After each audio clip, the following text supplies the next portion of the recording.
accepted that? Well, it definitely confounded them that sometimes I was pushing back in a pretty tough way, as though, we were in some competition. They would hear from teachers, and they were very good about staying in touch with my teachers. Some teachers would say this kid should be skipped ahead 1 or 2 grades. Some teachers would say this kid should be held back.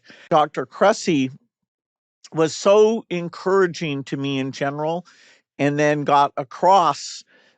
He probably understood at the first meeting, that I had to be convinced to make this change, but he did it in a super nice way. And so the idea that, no, my parents, yes, they're imperfect, but wow, they're on my side. That changed my behavior. I'm fascinated by that because for some people, being given a label is a pejorative to them and, almost feels shameful.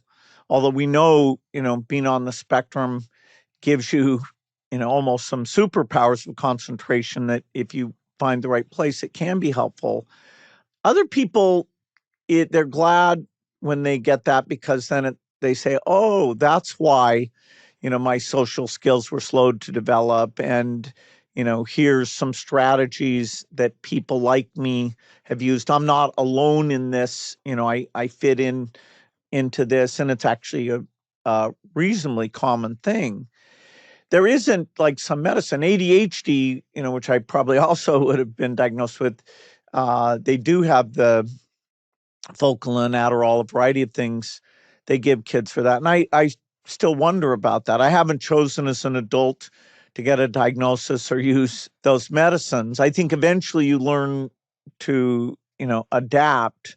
I still kind of rock a little bit that when I'm thinking hard and without even knowing it, and it does bother people sometimes. And that's definitely kind of what they call self-stimulation behavior that, makes it pretty likely I fit into that diagnosis.